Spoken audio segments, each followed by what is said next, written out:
$60.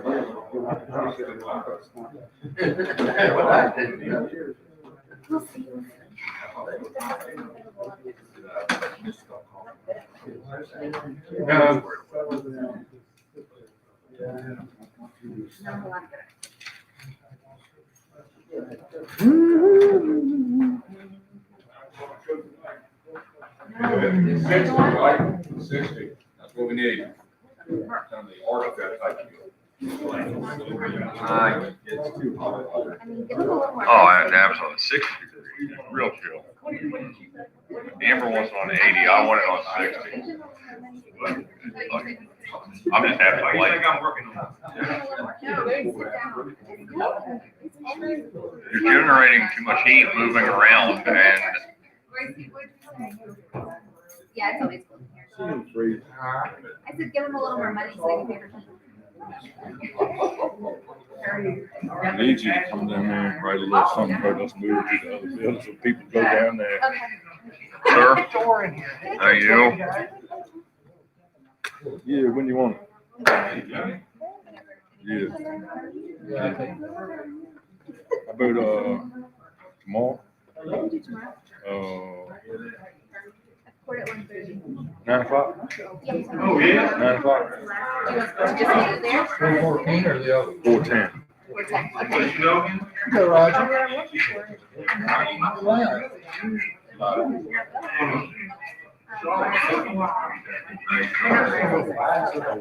Reached out. You are live. You are live. Oh, gotcha. Ma'am, thank you.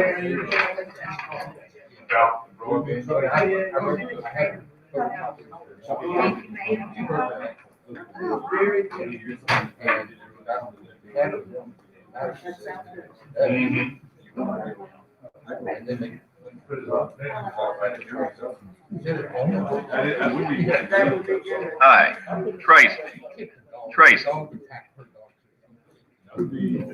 But Sean, yes, stay on that side, please. Oh, no. You gotta not.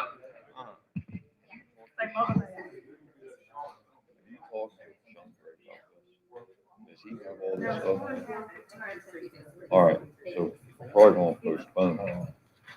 We'll continue on his review. All right.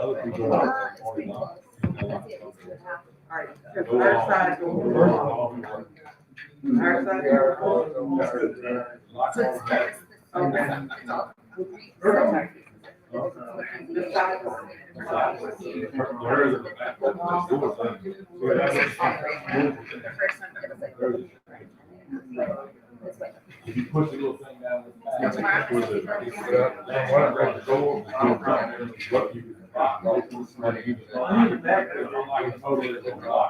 And then how about the inside? It was great to go.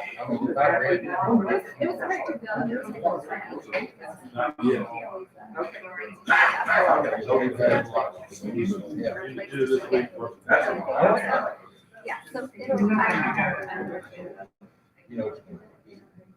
I think it, I honestly think the better argument. Well, that's what I'm ready. See, like. Commission.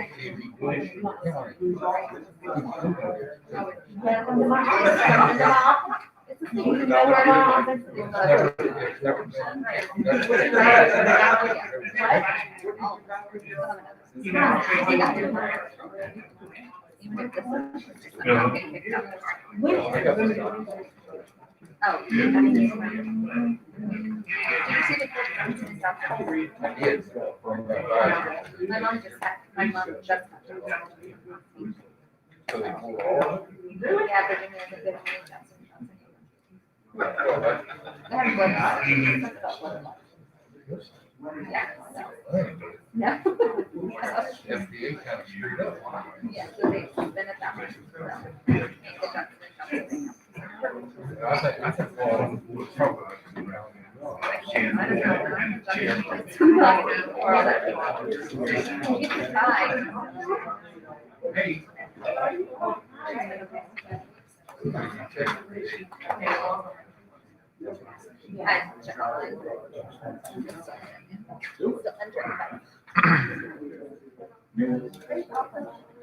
Well, I had a feeling that I had a school account, That's what it is. you know. Guy had to go there. Yeah, I went to that. Right.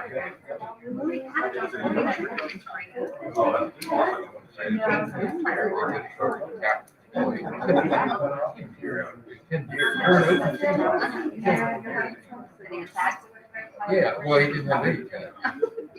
He just picked his own.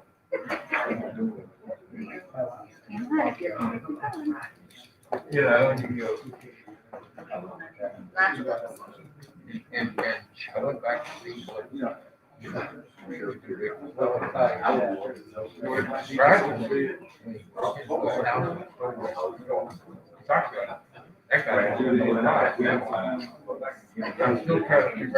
to see you, Jim. Very well.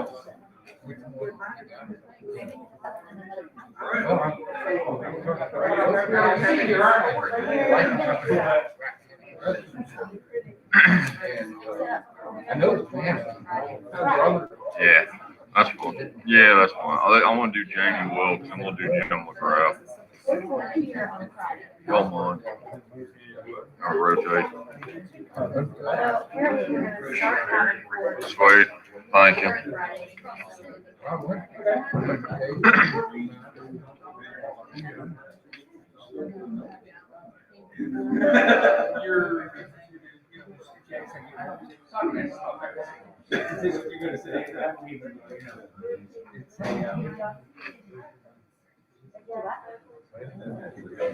When are you getting yours done this often?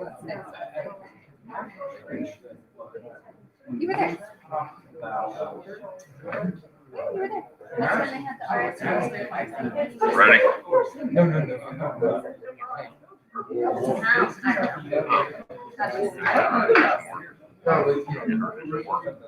Yeah. I'm thinking about it. It can make me look better. I don't know. I'm thinking here. Oh, yeah, there you go.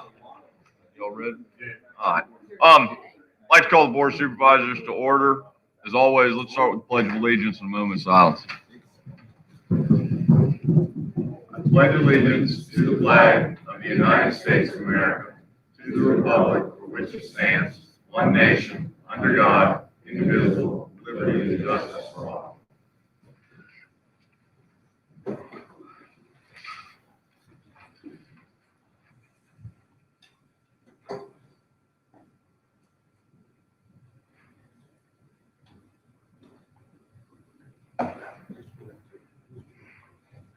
All right, thank you.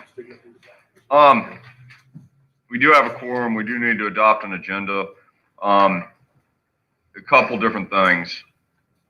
First, we need to add to the consent agenda the Madison Primary School claims, the public radio system claims, and the admin building renovation claims with a total cap of do not exceed at $965,171.99. Also, I'd like to add under 4A a quick discussion about the application for the cell phone tower, or not cell phone tower, emergency system tower at Hoover Ridge. And then like to move 6A to special appearances, and then also move 5 to special appearances, just to get people in and out of here. I think that's about it. Anybody else have anything we need to add? We do have a closed session. I think we probably should get 5:30. We have a public hearing at 6, so maybe we can do the closed session in between the two. Perfect. Anybody else have anything they need to add? Mr. Chairman, I move to approve the agenda as amended. Second. Motion's made and seconded. Further discussion? Hearing none, all in favor signify by saying aye. Aye. Opposed, same sign. As always, public comment. Public comment. I think we're going to do it 5 times tonight. Special appearances. Let's start with Jamie Wilkes, and Ms. Hoffman has asked about a report on the Orange family physicians. Ms. Hoffman, would you like to say a couple things, or like Jamie to give you, how would you like to go? Well, why don't we let Jamie All right, explain, and then I'll yeah, talk about what I found out. come on up, Mr. Wilkes. Yes, sir. Yeah, sure. Yeah. All right, well, good afternoon, everyone. I'm sorry. Can you hear me now? Okay, about 4 to 6 weeks ago, we were informed that Orange Family Physicians would be opening an office in Madison. They were gonna not relocate, open an office. I believe it's the old Wells Springs building. I think that's what it's called. I talked to one of the HVAC contractors. They're getting plans ready and all. Well, the general contractor submitted a building permit application along with a set of plans. While the plans were under review, they had a little snafu. They started construction without permits being issued. So I talked to them and said, you know, we need to slow up until we get the permits issued. They also hadn't done an asbestos survey, which this building is older, so it's required by state law to do an asbestos survey before you begin construction, demolition, anything of that nature. So I've been contacting and talking to someone from Orange Family Physicians. And I looked over the plans, and there's a number of issues with the plans they had to resolve. Some of the things were incorrect. They don't meet the state code. I also went out there to take a look what they were doing, and they had already started framing in a small bathroom, a very small bathroom. Well, the code requires all new bathrooms to be accessible, and this is in a medical facility. It's kind of important.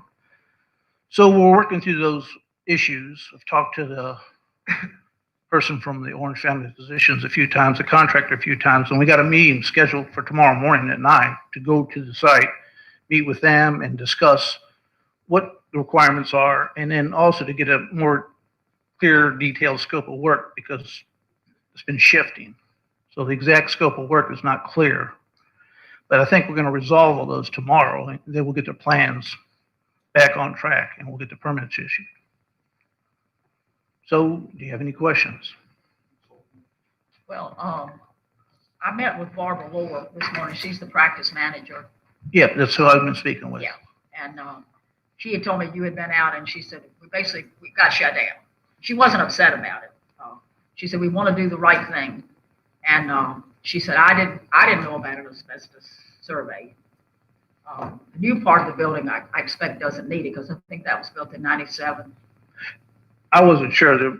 What I looked on the county records, it showed being built before 85. So I'm not sure which section. Yeah, see, it was just a frame house there. There was a personal house, and then it was a doctor's office. And then in 97, I think it was, Martha Jefferson bought it and put a addition on it, the last addition on it. So they're not upset with that. You know, she just wants to get started as soon as they can. She did say she was going to ask you if they could at least paint in the new part, at least do that part of it, while they waited for whatever you had to have. She asked me that, you know, today.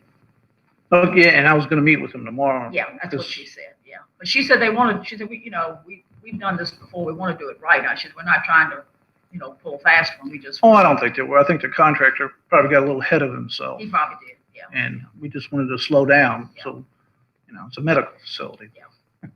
Kind of important. I told her, I said, we're usually friendly to business, so he'll tell you what you need, and, you know, you can get on with the program. Yeah, and that's the intent of the meeting tomorrow. Yeah. So I found out in September that Orange Family was going to be moving to Madison.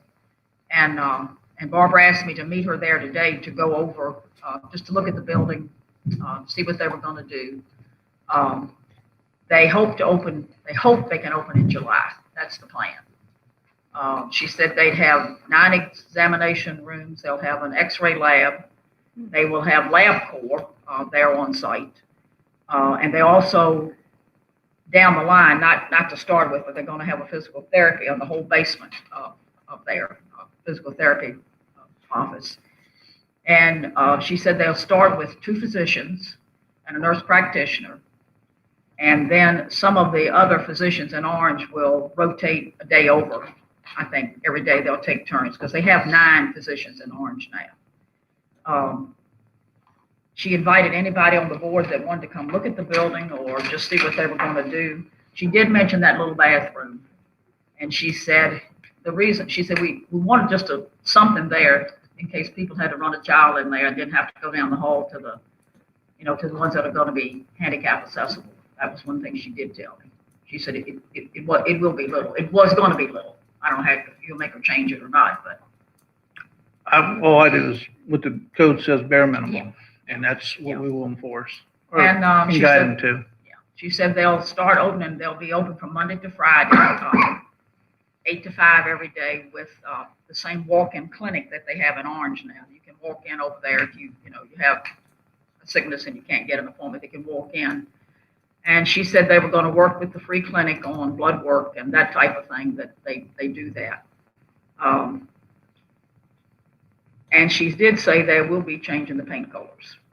Told me to be sure to tell everybody that they will change the paint colors. Yeah, because if they would have just moved in and not done any renovations, alterations, they wouldn't even be talking to me. Right. Because it's the same use, but Yeah. once you throw in alterations and Yeah. they want to put a small addition on the front, then you got to come see the zoning and planning department and building department.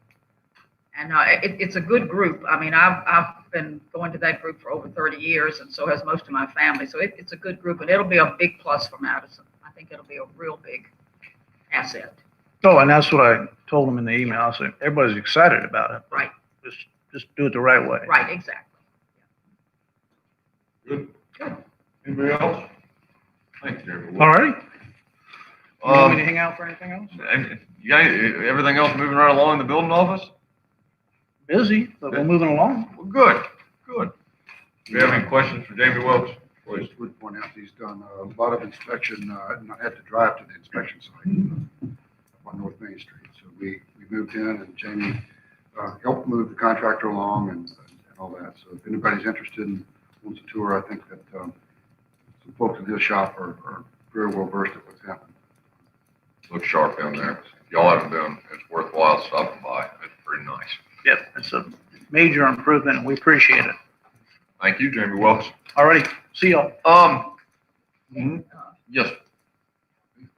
Danny. I just want to comment on the inspection department in Madison. L&D Coates is plumbing contractor for the primary school. We've had nothing but good working relationship with the inspectors. Get out there to get it looked at so we can shut it back up so we can keep going with no screw ups at all on anybody's part. I want to compliment your department on that, sir. We appreciate it. Appreciate working with you too. Thank you, Danny. Most people don't, but I think that's a compliment.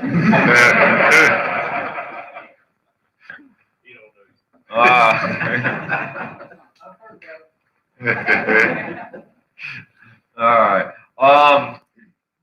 Next, let's go to the, Brian, do you want to start? Mr. McGrath, who would like to start talking to us about the Marcus alert system? My name is McGrath can chime in. My main key here today, guys, is just to talk about what could possibly come down the road. The Marcus alert, the biggest part of it is coming into effect July 1 of this year is a voluntary database. Been to several meetings over the last 2 weeks, both with Mr. McGrath and with another triage group that's at more of a state level. The biggest thing is by July 1, we have to have a voluntary database in any political jurisdiction in the state. It's not just us, it's everybody. For folks to sign up for mental health and to give some information out there in the event that we have to respond. I've done some research and there's a program out there called Smart 911. It's been out there for a pretty good while. I believe there are 3 jurisdictions in the state right now. 9 and 2 in our region. Okay. So there are 2 in our region that actually have this. And what it is a database when somebody calls 911.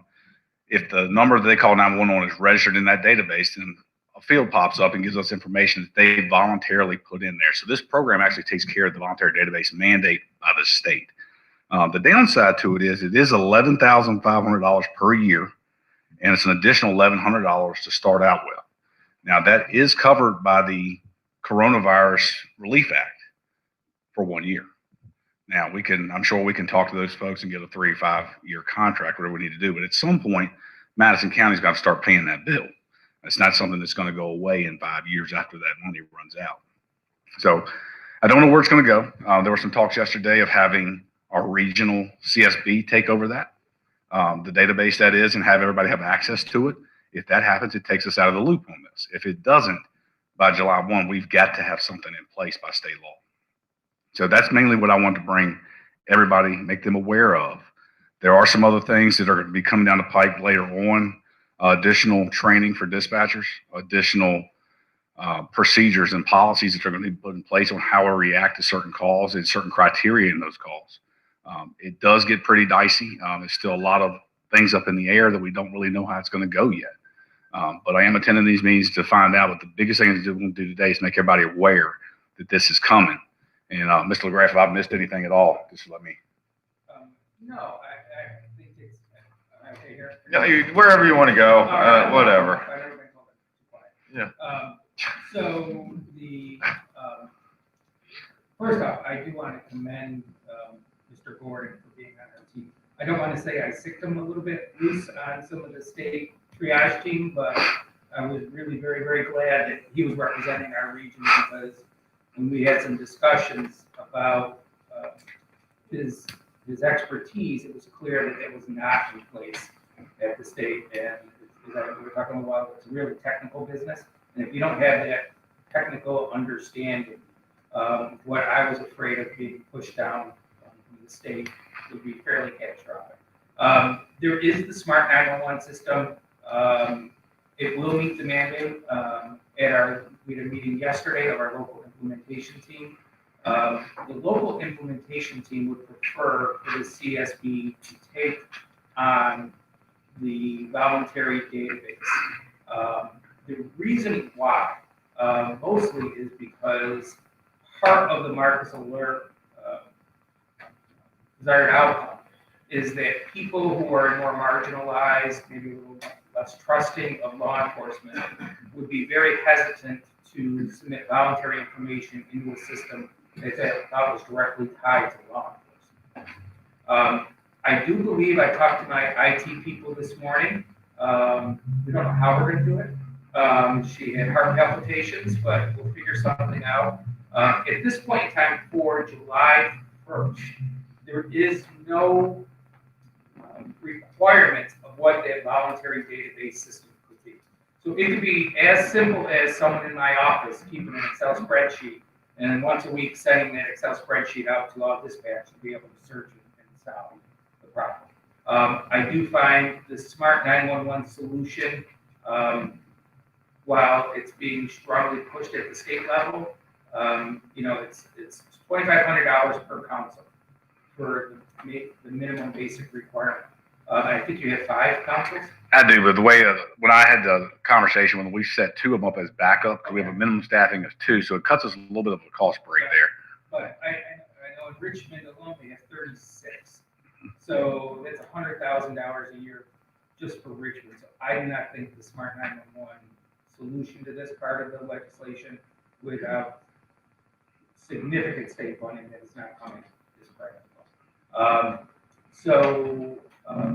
I think hopefully for the July 1st mandate, we will have some direction for our local teams. It is our hope then that we are able to set that up so Brian and his staff, if they get a call that they believe is behavioral health in nature, we would have a live online kind of data for them that they can sign in with check it out. The other part of the legislation that is really challenging, as Brian said, this is flying forward, and they're building the airplanes they're flying right now. And it is extremely difficult to be planning workable solutions when, I think the great example is, we have to submit a budget in May. The state plan is due to July. How can I submit a budget for a plan that doesn't exist?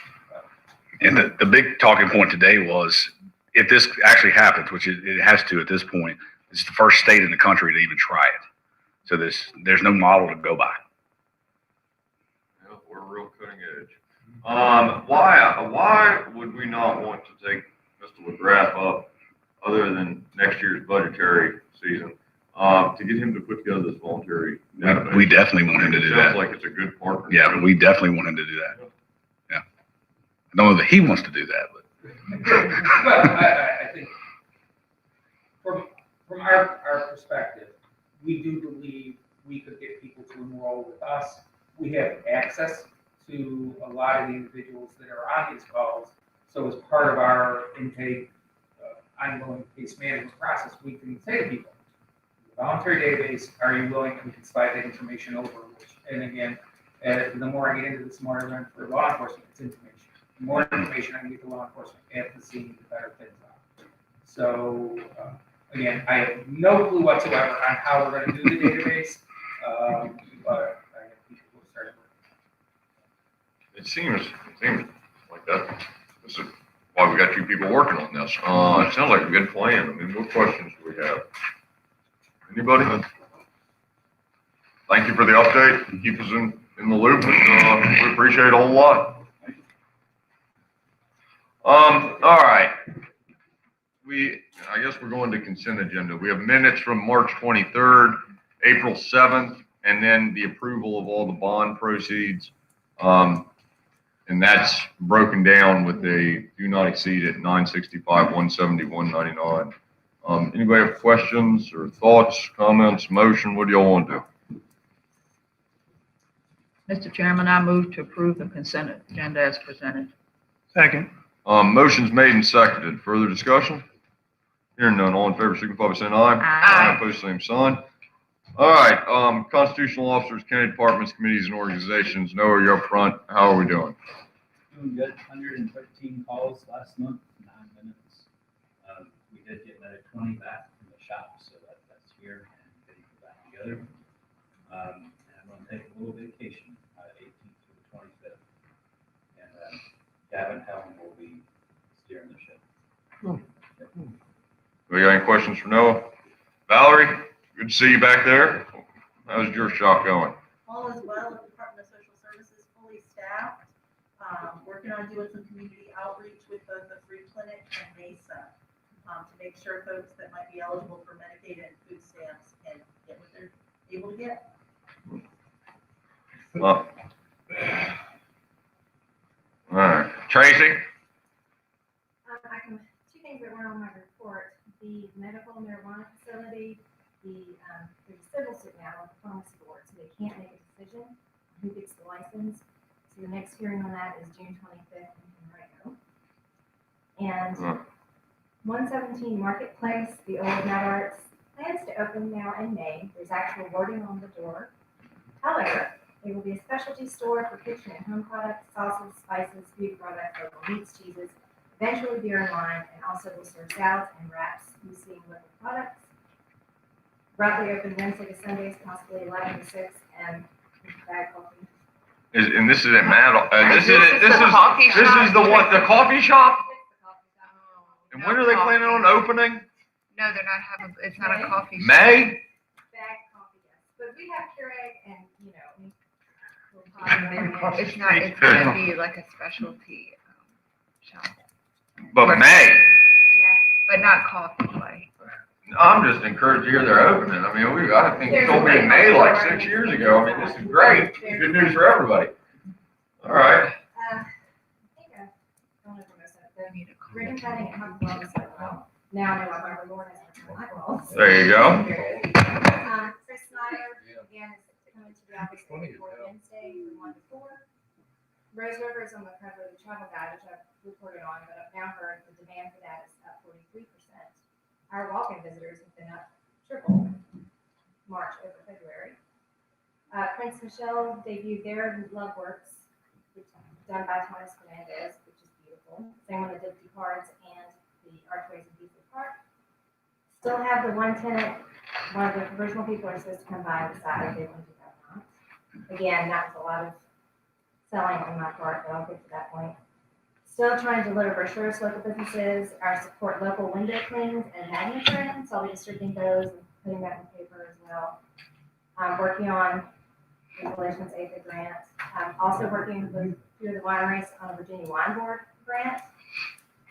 So we'll find out about that probably May.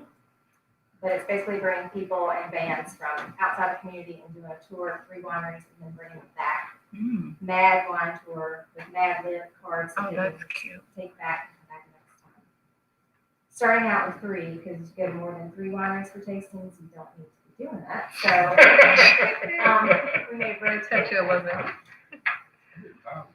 Attended several CDPAD meetings, the Virginia Economic Development Association meetings, attached both of those quarterly reports, and some of those webinars they were doing.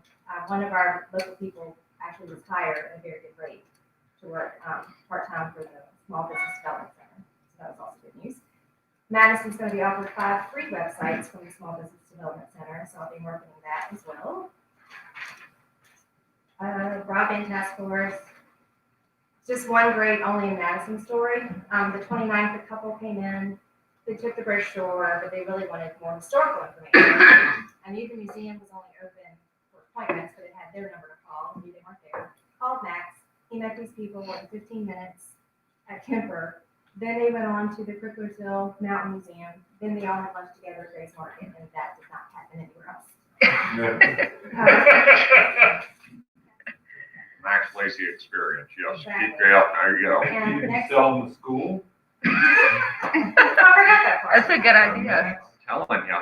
The next tourism committee meeting is Tuesday, April 20th, and the permits for the cycling event from Culpeper, that's not until September, but we'll be getting that Oh, they're coming through. to prepare people to be looking for them.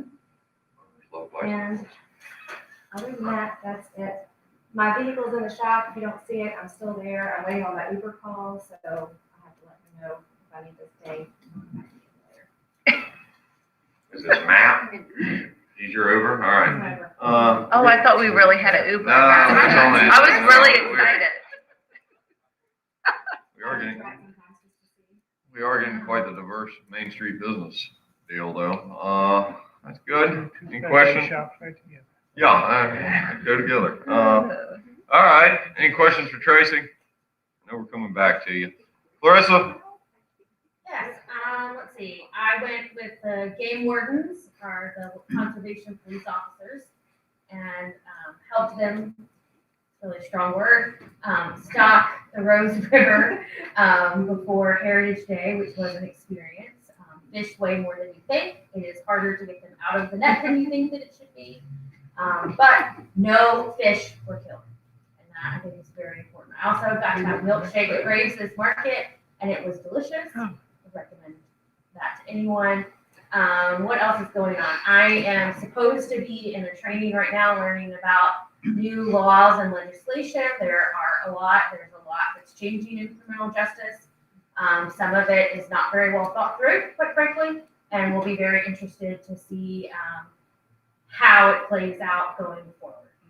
I'm trying very hard not to be chicken little about it, but it's going to be a big deal.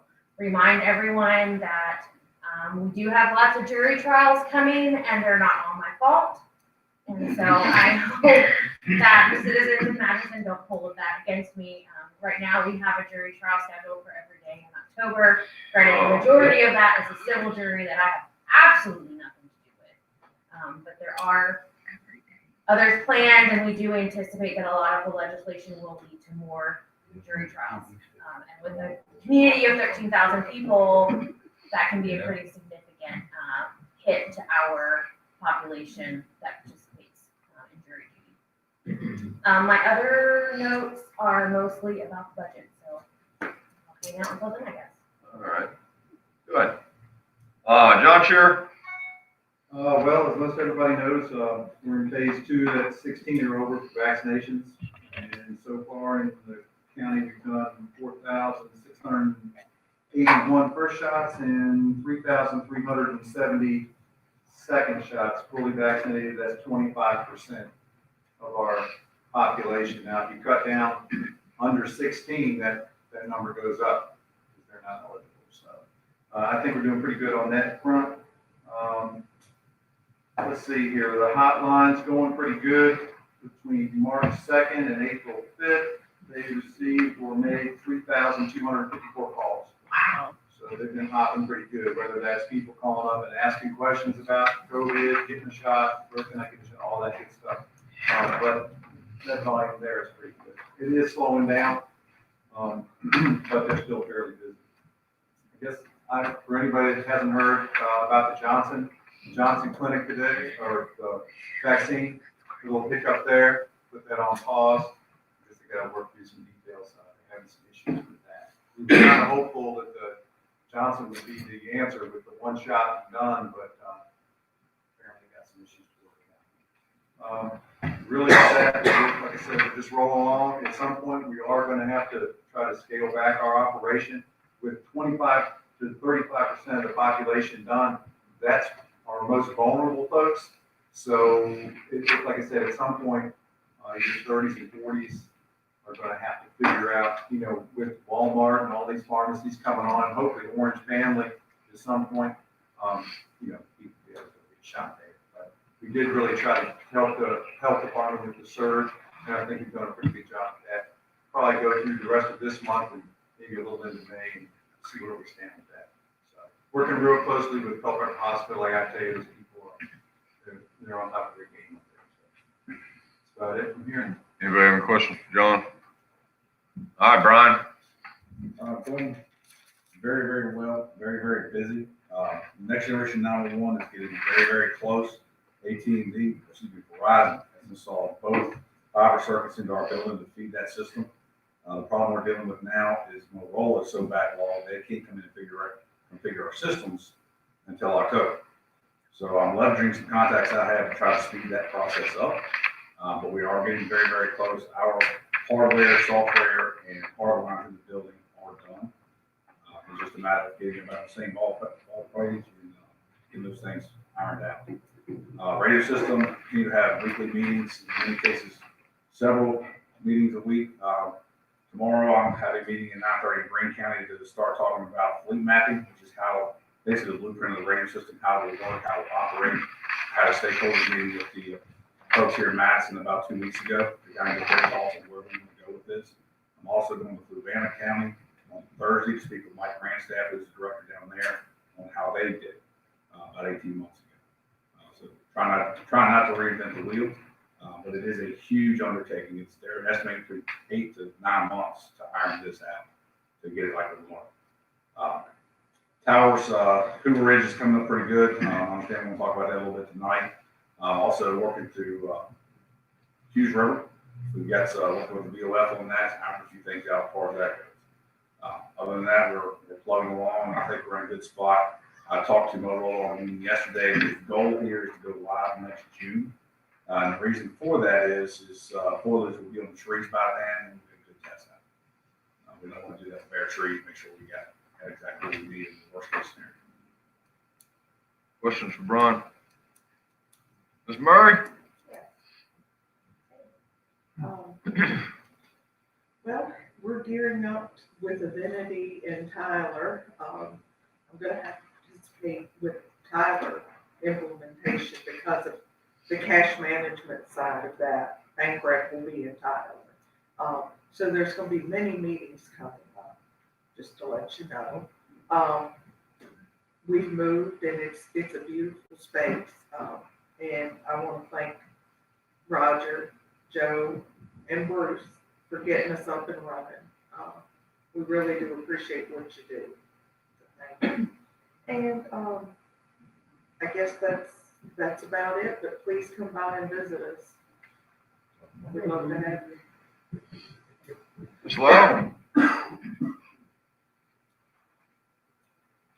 The clerk's office, we've been busy. We submitted $104,602 to the state, so that was a big month for us, and $28,500 to the county. We are down on concealed handgun permits. We only did 47 last month, but we did record 279 deeds and 40 judgments, 11 estates. We had 7 court dates, and tomorrow at 3 o'clock, I will meet with the Piedmont Environmental Council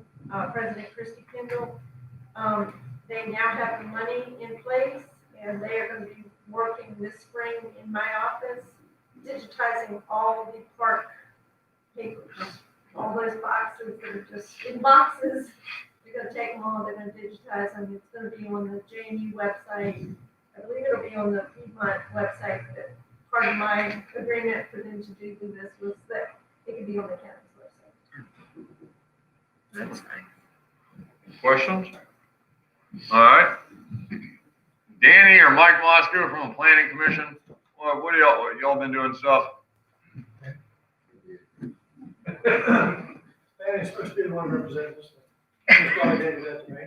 He's standing up, right? Yeah, I'm standing up. Yeah, we know. Go ahead, please, Mike. We're going by the planning commission. We have a meeting on next Wednesday, next workshop, 6:30. We have several things on the agenda to, some applications and so forth. And one of the other things is to be a consideration for amending the ordinance relative to special use permits for the health department and do not approve orders required to eliminate confusion on that. We're still working on that. And the political sign issue, which came up some time ago, we made a proposal recommendation to the board on how the planning commission would like to proceed with that. Other than that, other things going relatively smooth. Roger? Well, we've had a little busy week the last week, with all the move and everything, and, we still got a few little things that they're still, doing, but they're doing them in the morning from 6 to 8, so they're not in everybody's way. A little bit of touch-up painting, a little bit more counter work's gotta be done. The counter in the treasurer's office and the counter in the commissioner revenue's office has to be done. It came the wrong size, so the wrong width, so it's gotta be redone. But we've got a temporary countertop there. They used to put the old one up there, the other one up there. I've talked to Brian. We're gonna do a hyper reach where we can let all the residents know that all those offices have moved. Because yesterday we were working, trying to get ready for asbestos, and some guy walks up in the building looking for the treasurer's office. So, we had to direct him to the right spot, which they weren't open till today, so, anyway, everybody's been pretty much cooperating as far as public's concerned. They knew what we were doing, so, and I don't think we really had any problem with the move. It just took a while. It was a lot of stuff. I want to say they did a wonderful job moving the vault down the hill. Literally. Did everybody know we had a vault? Turns out there's a vault in the back of Mr. Murray's office. I saw it last week. First time ever. And I'll talk to Gracie and Chuck. They're gonna be there in the morning to give us a little, maybe something this week or whatever in the paper and all. So that'll help people too.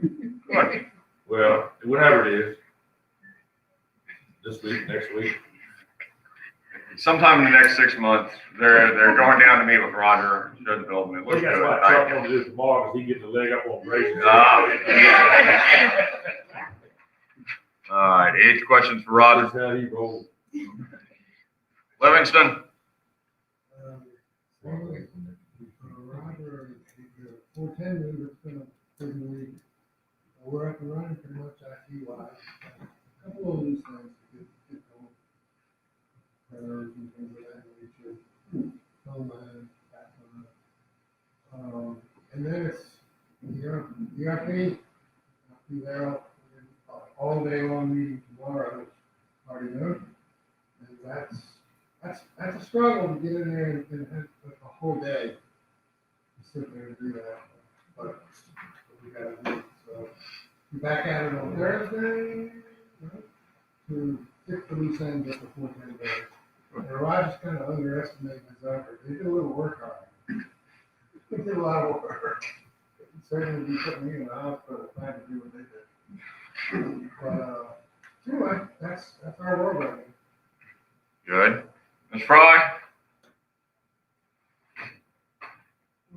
I put on your flash drive, you should have a little update of the furnitures and fixtures that we have bought so far. The total that has been spent so far for all the purchases, $29,313.14.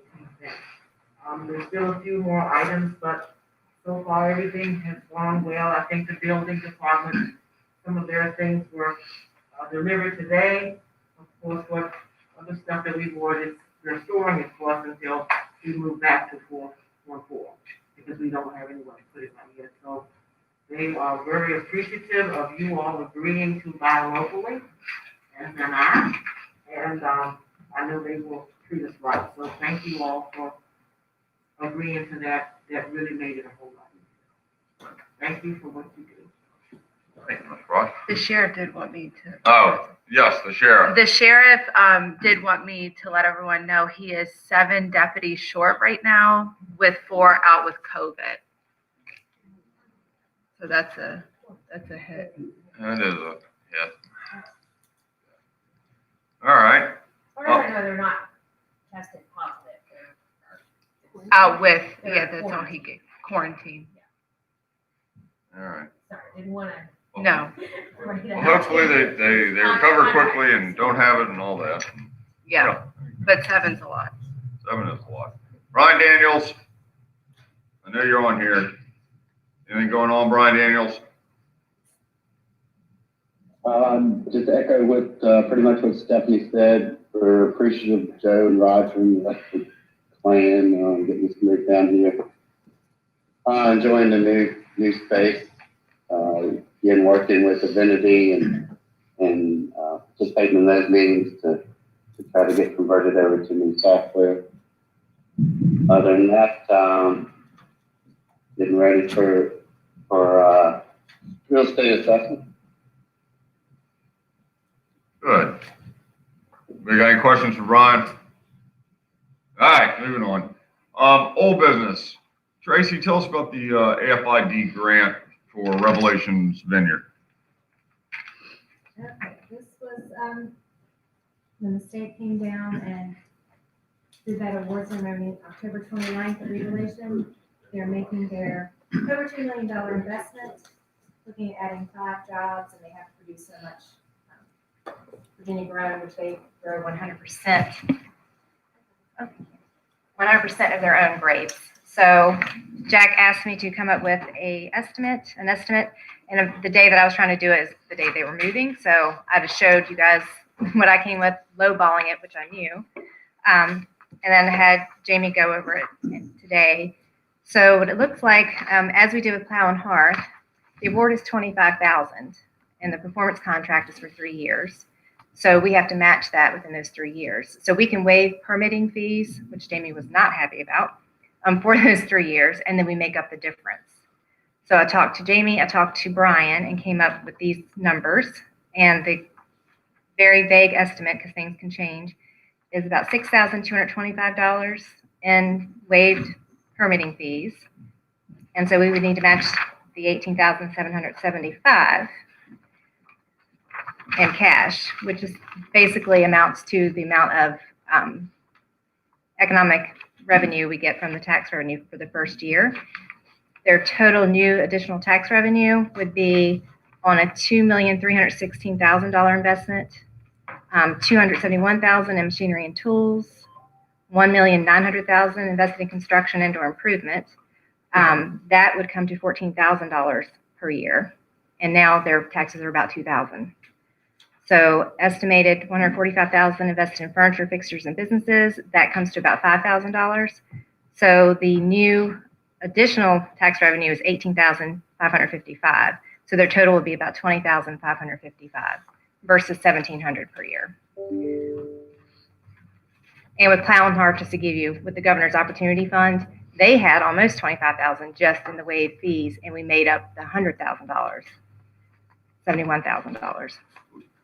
We did Plow and Hearth. I thought we waived their real estate for several years, a portion of. We can't, and we call it a real estate rebate, but Stephanie will tell you that it's not technically a rebate, but it's what they call it.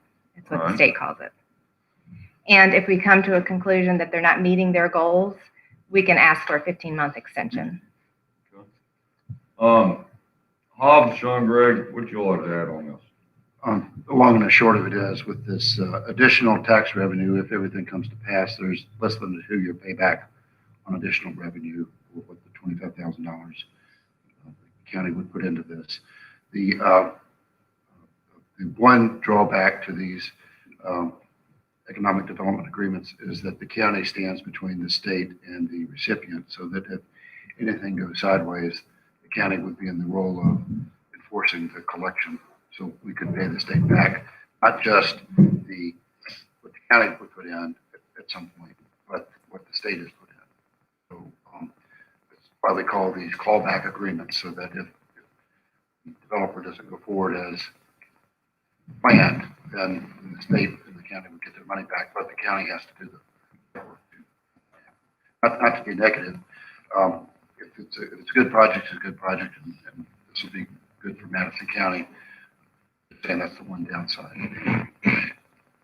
Sean Gregg? I do not have anything to add.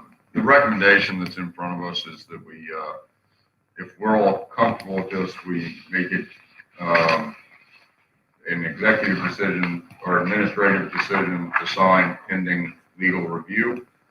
Anybody else have questions or anything? I mean, this is good for Madison County, no matter how you look at it. Yeah. What do you all want to do here? Yeah, Mr. Chairman, I think that the downside that Mr. Hobbs was talking about is highly unlikely.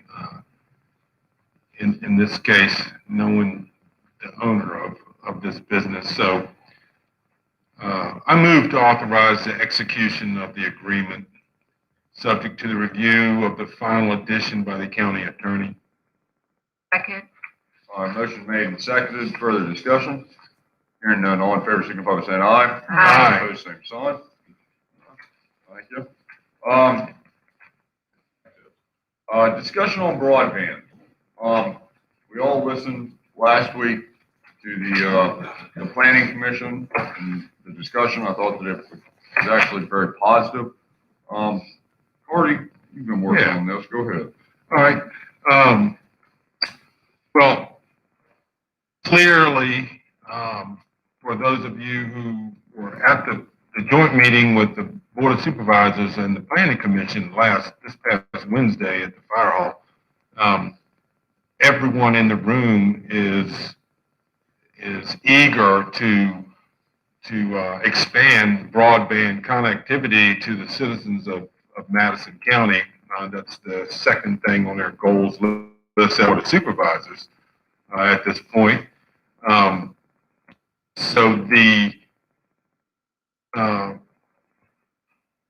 have spoken to Deb Donahue. Rappahannock County has recently formed a broadband authority.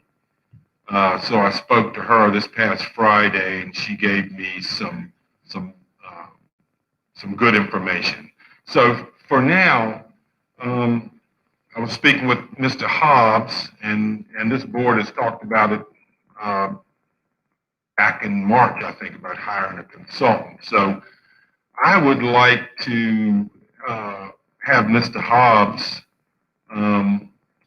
draft an RFP for a consultant to provide for three things, basically, that I can think of right off: to provide direction, to make some connections with the ISPs and the stakeholders, and ultimately to also give us a final determination on whether we should form an authority or not.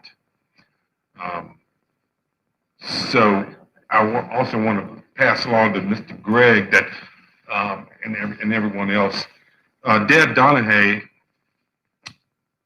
told me that the county attorney up there, Mr. Goff, and Gary Curry, the county administrator, they formed an authority because Mr. Goff stated that, this is from the minutes of October 5th meeting, Mr. Goff stated that in order for the county to convey funds to a private wireless internet service provider, he and Mr. Curry both believed that the county would need to create a broadband authority to run those funds through. That as a board of supervisors, we could not do that. Now they were talking specifically about CARES Act funds in this paragraph here, CARES Act distribution. So anyhow, I told Ms. Donahue that I would pass that along to you, Sean, to come back because, we've been asking all along, why do we need an authority? Well, if this is true, then that's absolutely a reason why we need an authority, among the other things that we've said. So, And that's consistent with why we have an IDA. right.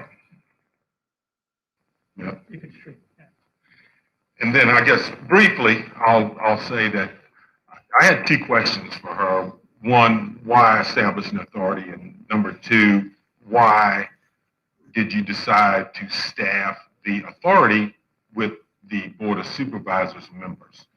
And she said that, the latter was, of course, stuff we've been talking about, is that if they wanted to staff it with the Board of Supervisors for the first couple of years, and they staggered their terms.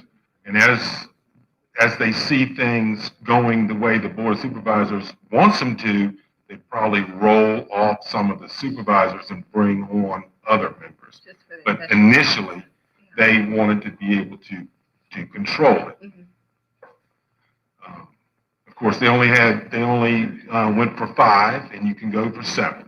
You can have 7 members, so it could be all 5 of us plus, some experts. Because I told her, I said, we don't have the bandwidth nor the expertise to direct this. And she has sent me some information, which I forwarded to Mike and Tracy and this afternoon. So you haven't seen it yet, and I'll send it to all of you all too.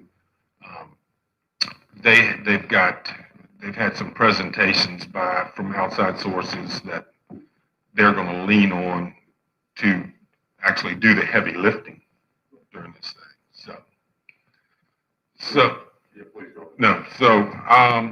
Mr. Chairman, I move that we authorize Mr. Hobbs to draft the RFP for a consultant to provide direction in providing broadband and cell phone service to Madison County residents.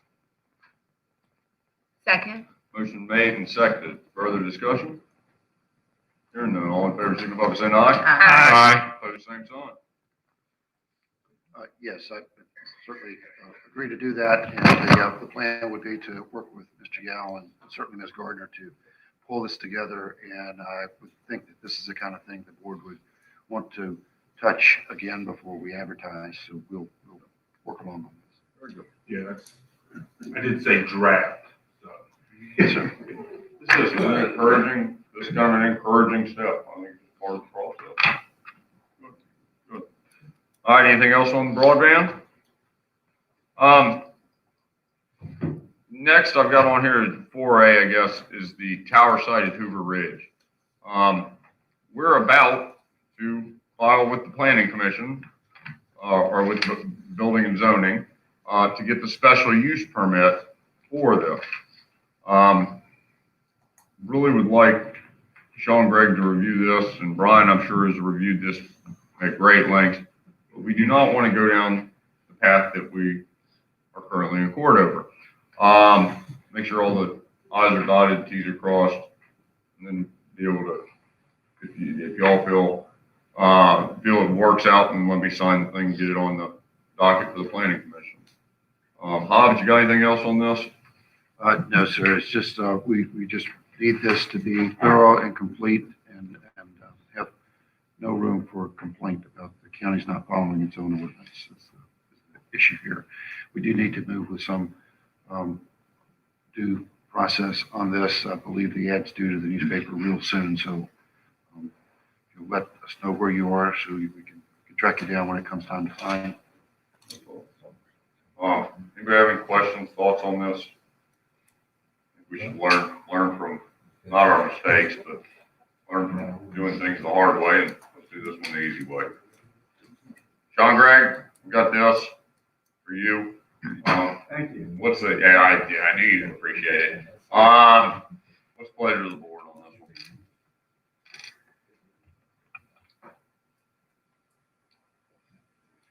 Are you looking for a? Just make a motion that pending legal review, I can sign the thing. Mr. Chairman, I move the pending legal review, that we grant the chair of the authority to sign an application to the county for the, what is the permit, for the special use permit for the tower at Cougar Ridge. Second. Motion made and seconded. Further discussion. Brian, you got anything on this? All right. Any other discussion? Hearing none, all in favor, signify by saying aye. Aye. Pose same sign. Congratulations, Mr. Gray. I don't think there's any other old business. We've already done new business on the Marcus alert system. Let's go to the county and school parking lot evaluation. Mr. Hobbs? Yes, sir. Over the past few months, and this as these things go, they evolve, but you'll remember that the School Capital Improvement Committee did some work to evaluate the parking lot at the primary school. The upshot being that we backed off doing the actual construction work during this current construction pass because it was just so extensive what needed to be done, and there needs to be additional engineering and so forth. So the scheme was to package that for a project that might occur next summer. Concurrent with that, and the county's been after this for a good long while to look at all the pavement we have, and it's extensive when you start adding it up and you see the proposals in your package for this. So what the School Capital Improvement Committee would like to do is initiate some studies on this through Hurt and Profit. We have had a good experience with the Skanska group in terms of project managing, and so would ask them to be involved in that in terms of packaging whatever comes out of the engineering side of the equation and run all this through the School Capital Improvement Committee in terms of sorting out how the priority, the need, the timetables, and all these things to get this started. I believe this first amount would be $23,217. But just to make sure you're aware, this is just the beginning because this will get us a good report, a scope of what's involved, a preliminary understanding of what's important and what's not, and some ideas about what additional work, consulting work would need to be done. And that's a long way to say that this first pass will not get us cost estimates for all these different parking lots. It will start informing that. And so additional work will be needed later on. So this is planning work. This is not engineering and design and cost estimation work, if that makes sense. Certainly we'll need to move into that, but we feel like we need to accomplish this first package before we get to that second phase of study, if that makes sense. Funding for this, would propose would come out of the county's budgeted but not appropriated facility study money. You'll recall that we've been wanting to do facility study for several years and just haven't gotten around to it. Certainly, the county school pavements or facilities. So when we do come back to find time and come back with an idea about what to do with facility studies, that pot of money will have been depleted, but for the time being, we would use this money that has been budgeted. So this does come to you with endorsement from the School Capital Improvement Committee. At first, I think we all thought that we'd be able to pave a lot of parking lots all at one time as one project. How many parking lots do we have listed, Hobbs? It was like, well, I lost count, and even when we tried to explain to the consultant that there's the courthouse parking lots, they missed two. So it's, that's the kind of thing there is having to wade through. a lot of parking lots that we've missed or we have not done maintenance or not maintenance on, but it's just broken. Excuse me, it's just broken down over time. This will kind of let us hone our cost estimates and trying to understand exactly what's going on underneath the underneath the asphalt, so we can put something in that'll actually last. We did get a report at a prior CIP meeting that the parking lot up at the elementary school was going to need massive amounts of work, just massive. They actually, we went in and did some of that, the work that we're talking about now, and also a little bit of boring on it. And it actually seems like we didn't need to do that work, so it kind of saved us some money saved us money prior to investing in it, in things that we didn't need. It's unfortunate that it costs so much, but I do think if we're going to move into this over several years and budget cycles, it's maybe money well spent on the front side. Yeah, we're spending a lot of money on buildings. It makes no sense not to be able to safely get to those buildings and park at them. I would ask that the Thrift Road property not be a high priority. If I'm not wrong, I asked them to not include Thrift Road or Critters,ville in this package. They're on the bottom of the list here. Oh, okay, good. What do y'all want to do here? Mr. Chairman, I move to authorize the initial study of the county and schools parking lots as proposed at a cost not to exceed $23,217. Second. Motion made and seconded. Further discussion? Hearing none. All in favor, signify by saying aye. Aye. Opposed, same sign. All right. Let's get on to the fun one. The Greene County lawsuit and request to exit Rapidan Service Authority. I do think we should go into closed session on this. I'm hesitant to talk too much about it prior to going into closed session. Long story short, Greene County wants out of RSA, as everybody knows. We do have a resolution that has been proposed to us and been refined. Chances are we probably will take some action later this evening, or this afternoon, excuse me. What else do we need to add to that? Anybody? But there probably will be action this evening. All right. Public hearing starts in an hour, 58 minutes. Information and correspondence. Mr. Hobbs? Yes, sir. And this stuff floated in today. I think most of it did, but the Thomas Jefferson Planning District Commission has floated a proposal to take the lead on managing a regional cigarette tax. You'll recall that the legislature gave the counties in Virginia the authority to impose this tax beginning July 1 this year. Sounds easy, but the standing up of this tax and how you buy stamps and how you enforce it is a conundrum for us. So with all the other things going on, we've backed off the idea that we could join some regional group once it formed. We had the idea that maybe our local Rapidan Regional Commission could take the lead on this, but I think that group is lukewarm. And certainly if Fauquier decides to go with the Northern Virginia group, we lose critical mass. And so this would be the next best alternative.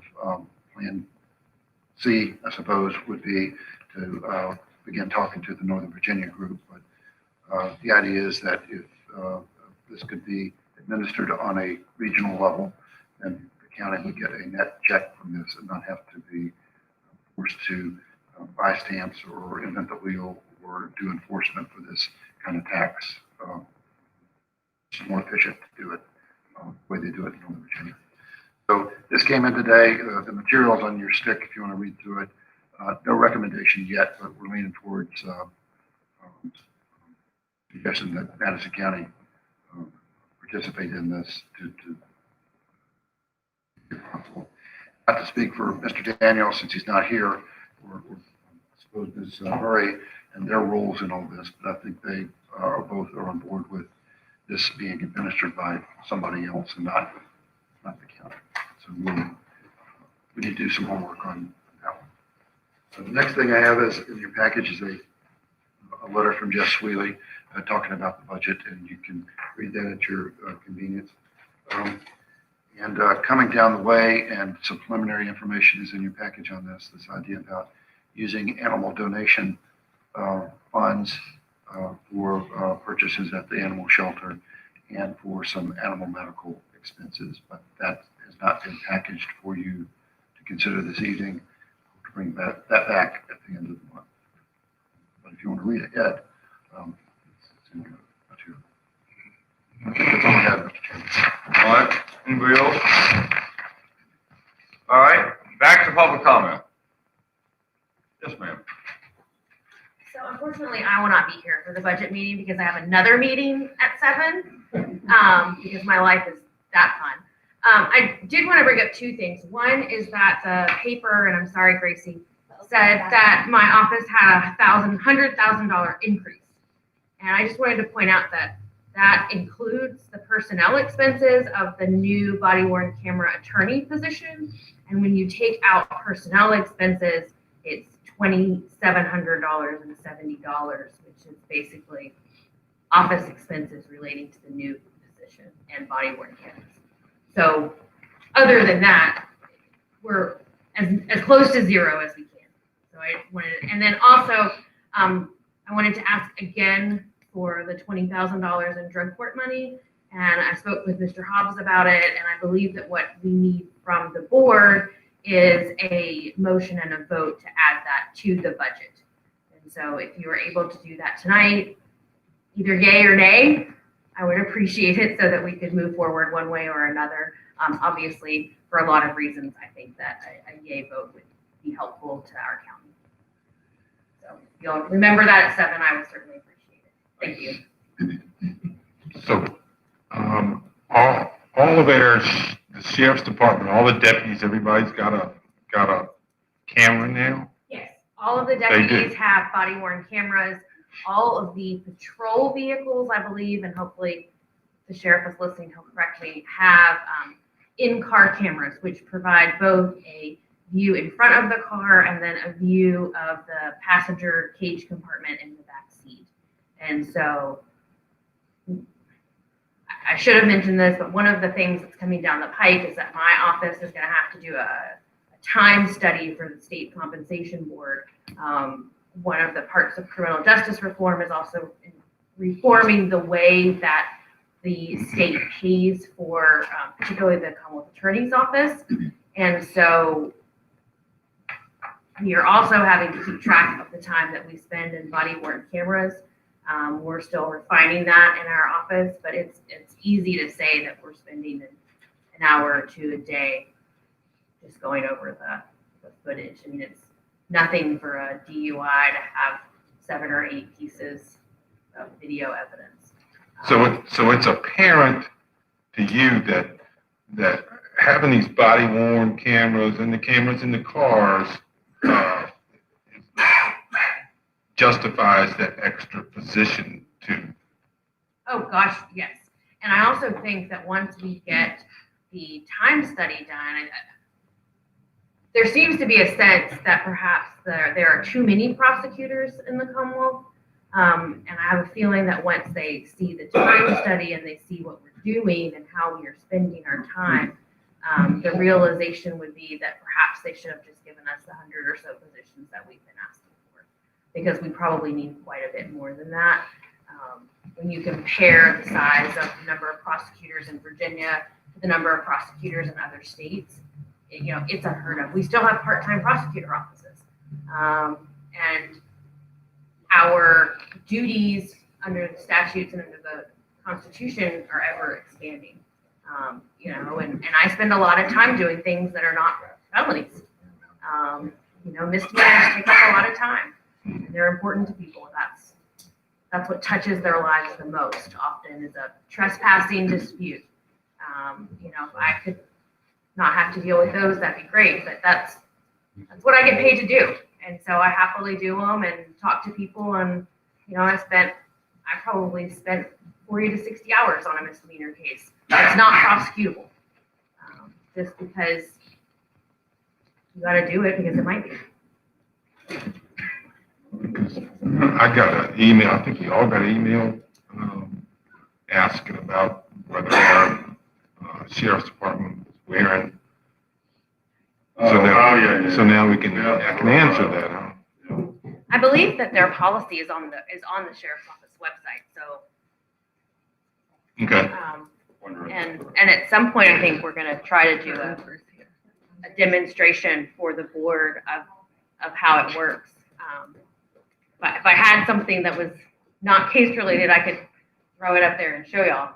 But it's been incredibly helpful, not just the body worn camera and the dash cam. I'm sorry for talking too long, but we are also able to send links to citizen witnesses, and they are able to upload their own videos and their own photographs without having to email them to us and for us to, Brian's able to do it for 911 calls, EMS can do it, and it can be any sort of electronic document. So that has also really cut down on a lot of our issues about how to get all of the information into one place. And so our case management system will hopefully go live in the fall, and then that will also integrate with it. And so it's just gonna be one more step of making sure that everything is connected. And we're meeting our discovery obligations and our ethical obligations at the same time as making the process a little bit easier on our victims and witnesses. Anybody else got any questions? Thank you, Flores. Thanks, guys. I'm sorry I went on. Danny? Yeah, could the board be kind enough to give us an update of the demolition of Cribblesville Elementary School? Since that's been a kind of an ongoing thing now for what, 5 years? Oh, no, it's much longer than that. It's been at least 10. And probably more. I showed it to a potential purchaser last week. And we're trying to get some information to them. They're looking at trying to figure out how it would work for what he wants to do. Over the next probably month or so, we'll be hearing from him publicly and see if it's something that the community supports. Demolition is not existent at this point. But that's the latest on it. Thank you. Other public comment? All right, we're gonna do it again here in about 6 p.m. Anybody else have anything? Yeah, I got one quick thing, Mr. Chairman. I did manage to attend the Rappahannock River Basin Commission for the second time and actually could hear what they were saying. So the one item on the agenda, they go through all these public access and recreation projects, and everybody gives a status on what they are. But we are involved in one called the Rapidan Blueway Program. We partner with Madison, Orange, Town of Orange. It's in the 6th year of discussions. But the feasibility study is underway, which is I put year behind. I think that should be years behind. But that is ongoing, and it's actually something's being done with it. So it's supposed to be a tourism destination, outdoor recreation. You remember something about that too? Yeah, it's mainly Rapidan River put in takeouts. Yeah. I remember you asking years ago, somebody was coming and you wanted to tell them where to get in the river. Oh, yeah. Get a kayak and you didn't know. Uh-huh. And, so this would be one of those. But I haven't heard anything recently. Tracy may know. Isn't this the money we gave them through the pot? We let the time, you spent like $2,500. Yeah, on there you go. the study. So they're actually doing it. Yeah. The study is underway. Well, So we got that to look forward to. There you go. All right. Any other riveting investments? No, that's about it. It's pretty encouraging. Any other business? Let's go into, Mike? One thing I forgot to Sure. mention, at our intersection of Press last Wednesday, we were having a vaccine clinic. We had a truck T-boned, with a spill at that intersection. So there's another one for each staff. Which intersection is it? It's in Pratt's and Fairgrounds. Intersection again, drive ahead and stop sign anyway, T-bone and hit it right in the saddle tank and had diesel fuel all over the place. VDEM, VDOT, all of them notified, hazmat crews, all that stuff. So anyway, there's, like I said, another three stats on that intersection. 6-year plan stuff is coming up soon. I've already heard from Billy Hill and Bill Sanford. We also need to talk to VDOT about what they're gonna do about a roundabout there, because obviously the rumble strips, I'm sure, are doing something, but they're not doing very much. So did they decide against the rumble strips at, They're on top of the hill. Yeah, no parking, yeah. No, but we need to follow up on this. They're not up there, are they? I haven't seen I it. got there No, pretty no, often. I was there, Fairground. Saturday, it was. What? They're on Fairground 231, nothing on 231. Yeah. Go parking on So Park and, O'Neill's and Carpenter's Mill. and- Right at that intersection. On the top of the hill. Right at the top of the hill. I don't know what it is about the vaccine clinic. It seems like every time we have one, something bad goes down. Oh. We had a fire in Oak Park. I can agree with that. We all are on that. It was pretty, Madison was a pretty quiet place till these shows. We're real organized, but we've got one problem. Anybody else? Move-ins, I'm telling you. Anybody else? Yeah. Ms. Hall? Ready? I move that the board convene in a closed session pursuant to Virginia Code Sections A 22.2-3711A7 for consultation with legal counsel and briefings by staff members or consultants pertaining to actual or probable litigation, or such consultation or briefing in open meeting would adversely affect the negotiating or litigating posture of the public body. B, 2.2-3711A29, for discussion of the award of a public contract involving the expenditure of public funds and discussion of the terms or scope of such contract, or discussion in an open session would adversely affect the bargaining position or negotiating strategy of the public body. And 3, C, 2.2-3711A1, for discussion on the assignment, appointment, promotion, performance, demotion, salaries, discipline, or resignation of the county administrator. Second. Motion made, seconded, further discussion? Hearing none,